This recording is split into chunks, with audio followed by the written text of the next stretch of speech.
and welcome to On Public Square, a City of Clarksville podcast where we get to know the amazing city employees that help keep the lights on. They're our friends, our family, our neighbors, and each of them has a story to tell. Now, let's say hello.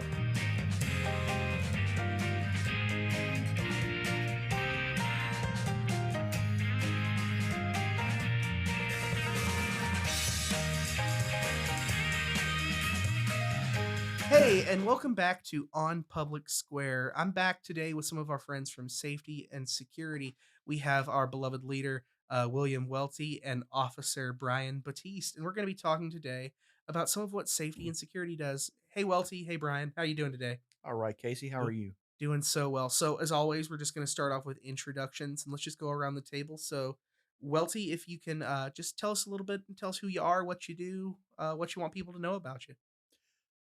My name is William Welty. I'm a Chief of Security and Safety here at the City of Clarksville. All right. And how long have you been here? So I have been here probably about 16 years now.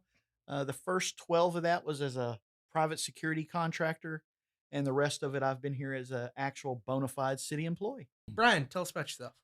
So my name is Brian Batiste. I'm an officer with the Clarksville Security and Safety Department.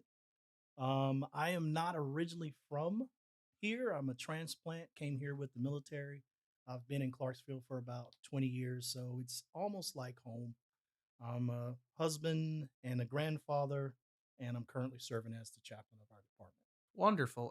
If you don't mind me asking, transplant from where? Louisiana. Louisiana. Batiste. I was wondering because that sounds like a French name. It is. A lot of people mistake it for other. Yeah, and we talk origins. a lot. Yeah, and we talk a lot about food when I see you downstairs. So we've talked about Cajun food, so that makes sense. Yeah, I'm trying to get Chief to eat some of my Creole food. Ooh, there you go. Not a fan. Not a spicy food because we talk about the wing shop or the wing spot just here downtown. Not a fan of hot food. No, sir. Oh, I love it. Awesome. Well, let's just go ahead and get into talking about security and safety. To begin, what does security and safety do? If you had to put it kind of into basics. So we're kind of a jack of all trades and a master of none, really. To kind of condense it down, the security and the safety department oversees the physical security of the city of Clarksville facilities and properties, like gas and water service centers, city hall, Clarksville transit system. We help out with security and safety in city parks and other city properties. And we have officers stationed at these locations, as well as officers that perform routine patrols of some of these properties. Gotcha. And how many officers are there? So there are 10 officers currently, including myself. Okay. So you guys have to be kind of everywhere. It can be challenging on some days. And how many? The city's got a lot of properties around town. How many do y'all oversee? So I think the city has, and somebody will probably correct me later, somewhere around 250 municipal properties, and we're roughly involved with about 100 of those sites that we help out with. Yeah, what does that look like as far as maintaining? Like I know, like City Hall, of course, y'all are here. You have the desk downstairs. We have the metal detector. I'm guessing some places it's more like a patrol type of deal. So yeah, the officers are responsible for, providing access control and monitoring various city facilities, in addition to conducting vehicle patrols of places like city parks and other critical infrastructure. We also extend our support to our Clarksville Police Department by assisting them with public events and things like school crossing guard duties. And we have officers that serve at Clarksville City Court. We have officers that serve at Clarksville City Council meetings in the form of access control and screening. We have officers that work at our Clarksville transit system for our public transportation, and they try to ensure the safety of individuals utilizing that public transportation. And, they conduct random ride-alongs on bus routes to try to uphold safety and security standards on the buses. Yeah. For those listening, you've probably seen some of our folks in the gray shirts out by the bus stop in particular. Usually they're helping out with monitoring buses and such. But that's awesome. For that job, I know we've talked a little bit here lately because I was going to come along and help with. Unfortunately, I didn't have time. I uh, small child and just lots going on I around know the we city. missed you. Yeah, but you guys had some interesting training going on here lately. What kind of training does your job entail? I assume quite a bit. So all officers have to be licensed as armed security officers by the Mm, state of Tennessee through the Department of Commerce and Insurance Private Protective Services. But in addition to that, officers that work here at the City of Clarksville Security and Safety Department undergo an additional 200 hours of training. And this covers various subjects, like bloodborne pathogens, first aid and CPR for adults, children, and infants. We do training on advanced bleeding control, Narcan administration, the use of body cameras, firearms, weapons retention, malfunction drills, reaction drills, low light shooting fundamentals. They have live fire certifications. They have force on force training, which is what we were trying to mm. get you involved with, where it's when you dress up in all the protective equipment and you kind of shoot the really I'll high get you on powered. that next time. That sounded like a lot of fun. I used to do like disaster acting and disaster simulations. Oh, wow. When I was in UT Martin, they had a situation because they're on a fault line, so they pushed an old bus off one of the bridges in town and had a bunch of us theater students climb up inside in injury makeup, Oh, wow. and they gave us each a card with what we were supposed to do. Mine just said dead, so I've just li- just went limp and got Yeah. carried out on a stretcher, but it was fun. Absolutely. So that force on force training, that scenario based training, active shooter stuff, taser qualifications, OC sprays, batons, self defense, subject control, handcuffing, dealing with things like sudden in death custody syndrome, positional asphyxiation, handling problem people, Mhm. mental health awareness, de escalation training, which we really pride ourselves on, customer service training, tactical communication skills, and we do some various other training on things like city code, juveniles, trespassing, and interacting with some of our homeless citizens. Mhm. I'm going to ask a question to each of you in regards to this training stuff. First, Welty, do you have a favorite or one of these that was particularly interesting? Like, oh, I learned, like, I'm glad I got to do that. That was interesting. Hmm. I'm me personally, I'm really a fan of the force on force and the scenario based training because it puts you in situations where you have to use the training that you've received as well as these simulated weapon systems Mhm. in order to respond to the different situations and scenarios that you're put in. It's a more realistic training environment for officers, to have to work in rather than the traditional death by PowerPoints and taking a little test or something and then Yeah. calling it good. You actually get to put, you know, the things that you learn in that death by PowerPoint class into practice and application and see how that works out in the real world in simulated scenarios and situations. And I find that extremely beneficial for officers. Oh, you're fine. You're probably hearing we got some radios, but that's part of the job. Sorry about that. No, no, no, no. Don't you dare be sorry. That's how people know it's real. We're here live. But so I'm going to ask you, Brian, and Welty can't get on to you for your answer because we're doing a thing. Okay. Is there one of these that when training for this comes up, you're like, ugh? Oh, wait. He gets the cool answer. The No, I'm kidding. I'm Okay. kidding. Okay. Let's do your favorite first, and I'll ask both of you the ugh. Okay, so I think I already know what the is, but I actually agree with Chief Welty. The force on force active shooter training.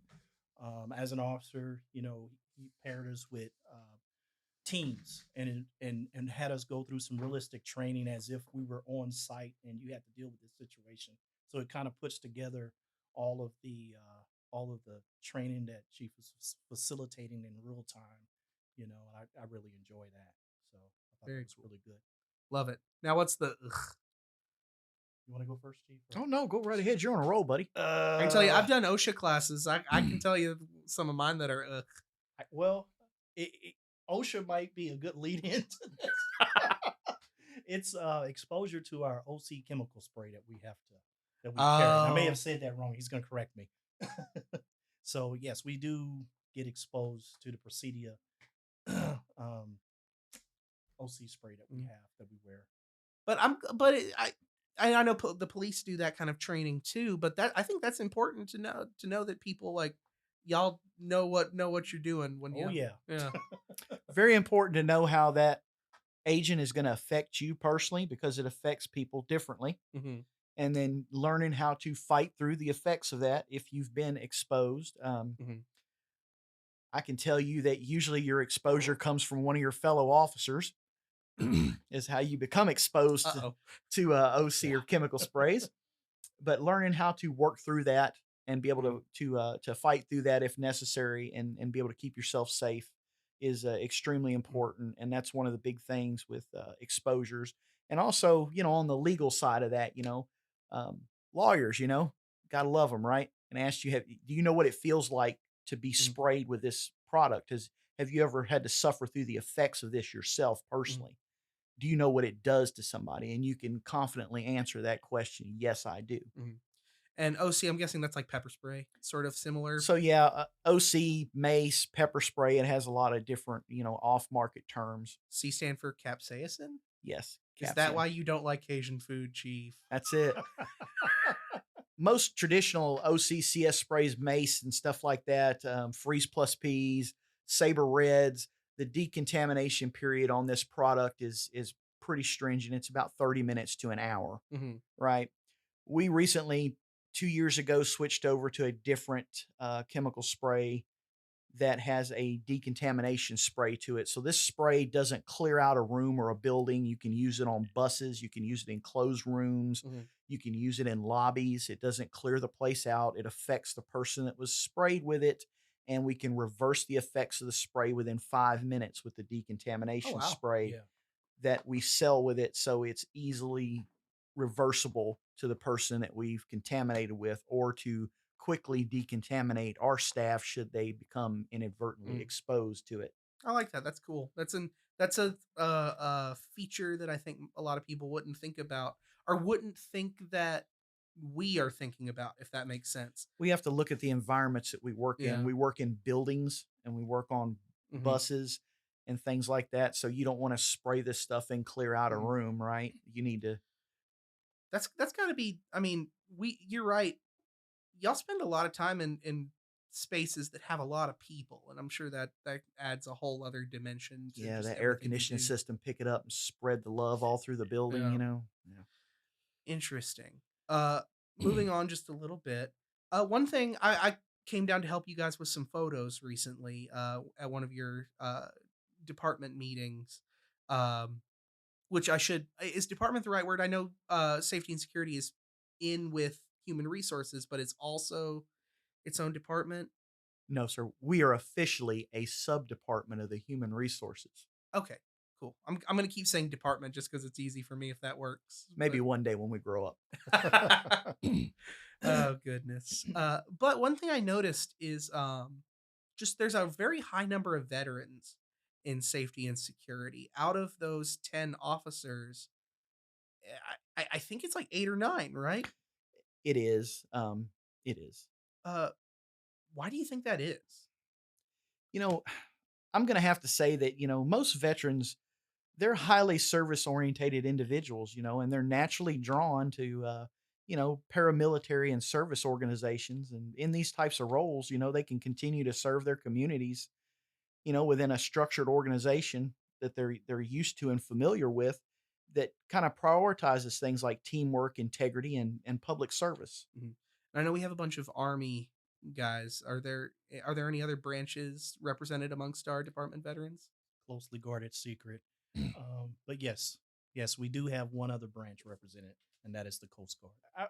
Well, I would say that one of the things that drew me to our team here, the safety and security team, is what Chief was saying about looking for something where I could serve the Mhm. community, continue serving the community in the same type of environment that I was used to doing that in the military. Me personally, I was a lower enlisted person. I achieved the rank of E5 or sergeant. Mhm. I deployed once with my unit to Iraq during Operation Iraqi Freedom. back in 2003. That was an eye opening experience. I will say that there's a lot of sacrifice involved, and I can understand why some people um, don't like to talk too much, Oh, sure. because it could bring up some some things that are deeply personal. Oh, sure. But I don't know if I missed any. My job. I was primarily a communications guy. Okay. So, yeah, I like communications. Yeah. Very Who cool. knew, right? Yeah. Yeah. Awesome. And also, I know, Welty in particular, you have helped with Race Across America and served to represent the Coast Guard in that ceremony as well. Which I did just want to mention the day we're recording this is 100 days out from Wreaths Across America. So I just wanted to take some time to promote that. Hey, Casey here. I just wanted to jump back into the episode to make a quick announcement.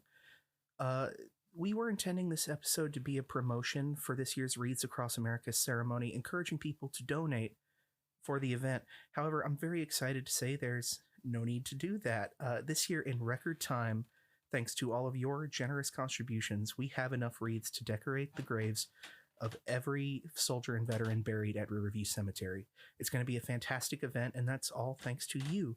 So I just wanted to jump in, and instead of encouraging you to donate, just express my appreciation for all of your generosity and support as we undertake this event to honor the memories of veterans buried at Riverview Cemetery. If you're interested in learning more about the event or attending the ceremony, you can check out the City of Clarksville's website or the Reads Across America website, both of which are linked in the description. Now, let's get back to On Public Square. I guess kind of moving on, um, the another thing a lot of this whole episode is sort of rooted in what we talked about our coming to that meeting and just hearing you all talk. Um, and I guess I didn't really realize that you all patrol the parks as well. That it seems very obvious when I think about it, but I just didn't know that just because I usually see you guys here. Um, and in particular, Brian, you also talked about your role as chaplain. Uh, Most departments don't have a chaplain that I know of. How did that become a thing? Well, um, so throughout our patrols of city properties and facilities, we have discerned a noticeable need um, because of the presence of homeless and disadvantaged individuals that we come Mhm. into contact on a regular basis, and our leadership chief started exploring strategies to extend support to number of the people who are in these communities that Mhm. fall into that category. Yeah. Um, No, we've definitely seen that. I think working downtown, especially Clarksville's population is growing. We're becoming a more municipal area. I guess that's the word. We're becoming more of a going from. We've been transitioning from small town to city for 30 years now, and it's not going anywhere. And that does also mean that there's a larger need for support for marginalized and unhoused and uh, people who are maybe not be at the best advantaged place in city. So this kind of was a response to that. So is this a recent thing to have a chaplain? yes, Are you the yes, it is. first? I am the first. Yes, Wonderful, yes. very cool. If you don't mind, if you want to brag on Brian here, Oh why'd you pick him? no, please don't. So Brian already has a calling, to the ministry as it is as a person. He's very. I get compliments on him all the time about how very polite and personable he is, and how genuinely caring and concerned he is with everybody that he interacts with. And due to those reasons, he was a natural pick for this position when I was thinking about trying to create this role in the department. He was the first person that came to mind because he's just a very genuine and caring person. And he wants to help people, and he has a real love of his fellow man, and he's um, very rock solid in his faith. Mm.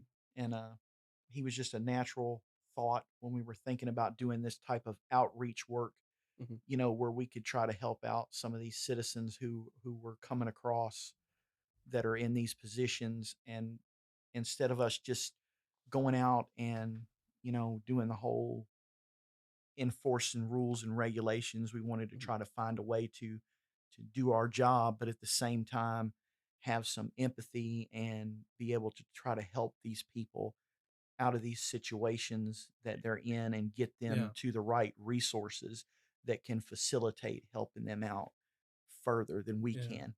And I got a few follow-up questions from that. I love all of that. One, you used the words ministry and faith a few times, and I did kind of note that when you hear the word chaplain, I usually think uh, about religion, about faith. Is that does that play a role in this? Short answer, Casey, is yes, it does. But I had a few things written down here because sorry for me to remember everything. Oh But no, you're good. when I was going through my initial training for chaplaincy, I covered almost 33 topics, 33 areas. Hmm. But some of the areas that to me really um, was a natural fit for our team and what we do.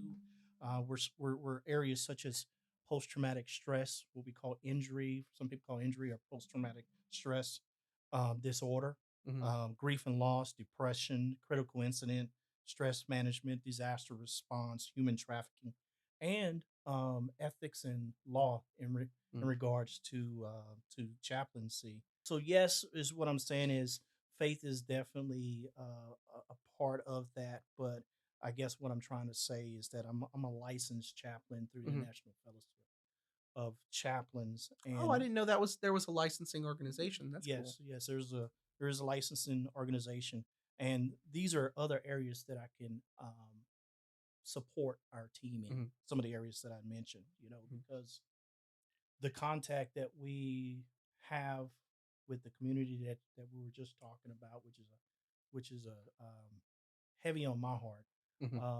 and I didn't even realize how large of a community of disadvantaged, Hmm. homeless, transient, indigent people that we come into contact. Sometimes those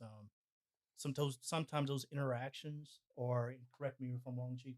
Sometimes those interactions are not very pleasant, Hmm. because we do have the enforcement side of it.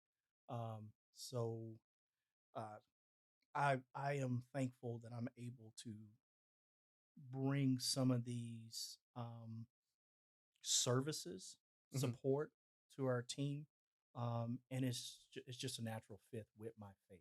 Yeah. Although I don't push my faith on anyone, Sure, and you that's know. the same.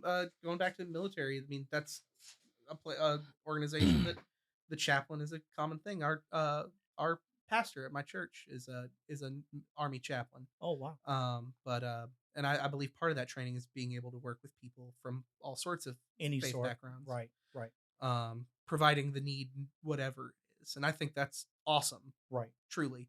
Another thing, kind of going back to uh, what Welty said, a lot of what you said, like mission wise, makes me think of another one of our departments. And I'm curious if you work in this regard much with our neighborhood and community services department.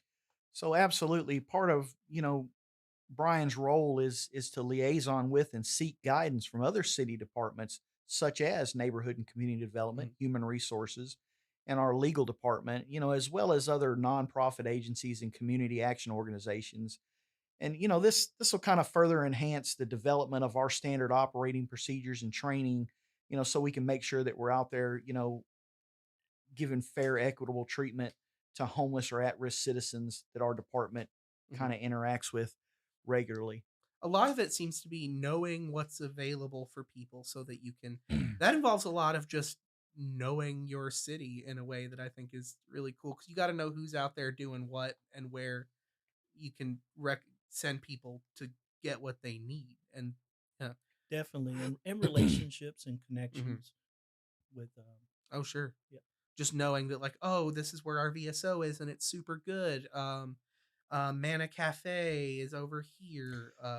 Yeah, absolutely. Part of that's partnerships with those organizations like, Mhm. YAPACs and United Way.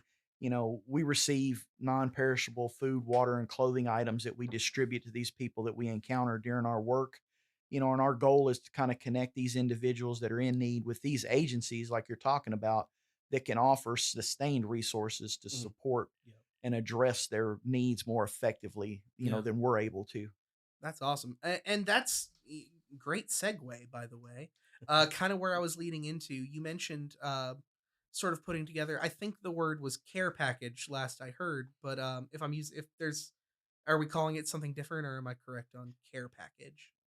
You can call it what a care package, homeless outreach kits, I think is the technical term they use for it down Right. there. Hmm. Right. But whatever you want to call it, it's just things that kind of make life a little easier and Hmm. ease suffering. Eh, You know, it's